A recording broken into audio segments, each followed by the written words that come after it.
Ndagusuhuje kandi ngwaye ikaze ku murongo mugari w'ibyigino mu Rwanda. Uyu munsi tugiye kurebera hamwe amastade meza kandi ahenze muri iki gihugu cyacu cy'u Rwanda. Uraza gutungurwa no gusobanukirwa na byinshi cyane biri muri iyi video. Gusa munyemere duhere ku mwanya wa 8 tumanuka tujye ku mwanya wa mbere. Ariko nimba ubwa mbere wisanzwe ku murongo mugari w'ibyigino mu Rwanda, cyose bwa nukana subscribe ugafungura inzogera kugira ko gusobanukirwa n'ibyigino muri nguteguriye. Ngiye mu gihe kubana ndi topa. Ikaze. Umwanya wa 8 mu stade meza kandi ahenze mu gihugu cy'u Rwanda turasanga Bugesera Stadium. Ni stade iherereye Nyamata aho mu Bugesera. Ni stade ifite ubushobozi bwo kwakira abantu barenga 7,000 kandi bose bicaye neza. Ni stade yatwaye akayoboka amafaranga kangana na miliyoni 6 z'amadolari. Kuba yarafunguwe mu mwaka wa 2020. Umwanya wa 7 mu stade meza kandi ahenze mu Rwanda turasanga Ubworoherane Stadium. Ni stade iherereye mu karere ka Musanze. Ifite ubushobozi bwo kwakira abantu barenga 8,000 kandi bose bicaye neza. Ni stade yatwaye akayoboka amafaranga kangana na miliyoni 5 z'amadolari.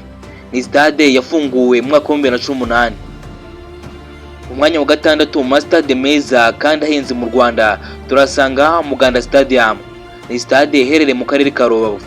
Ikaba ifite ubushobozi bwo kwakira abantu barenga 10,000 kandi bose bicaye neza.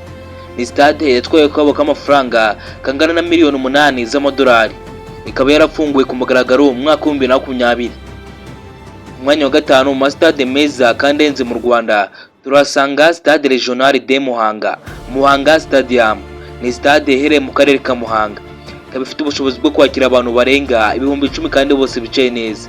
Ni stade yatwaye akayoboka amafaranga kangana na miliyoni 8 z'amadolari. Ikaba yarafunguwe ku mugaragaro mu mwaka wa 2020. Umwanya wa 4 mu stade meza kandi ahenze mu Rwanda turasanga Ngoma Stadium. Ni stade iherereye mu karere ka Ngoma. Ikaba ifite ubushobozi bwo kwakira abantu barenga 10,000 kandi bose bicaye neza. Ni stade yatwaye akayoboka amafaranga kangana na miliyoni 10 z'amadolari. Ikaba yarafunguwe ku mugaragaro mu mwaka wa 2022. Umwanya wa 3 mu stade meza kandi ahenze mu Rwanda turasanga Huye Stadium. Ni stade iherereye mu karere ka Huye. Ikaba ifite ubushobozi bwo kwakira abantu barenga 22,000 kandi bose bicaye neza. Ni stade yatwaye akayoboka amafaranga kangana na miliyoni 20 z'amadolari. Ikaba yarafunguwe ku mugaragaro mu mwaka wa 2019. Ku mwanya wa 2 mu stade meza kandi ahenze mu Rwanda turasanga Kigali Pele Stadium. Ni stade iherereye Nyamirambo mu karere ka Nyarugenge. Ikaba ifite ubushobozi bwo kwakira abantu barenga 22,000 kandi bose bicaye neza. Iyi stade ikaba yaratwaye akayoboka amafaranga kangana na miliyoni 30 z'amadolari. Ikaba yarafunguwe ku mugaragaro mu mwaka wa 2023.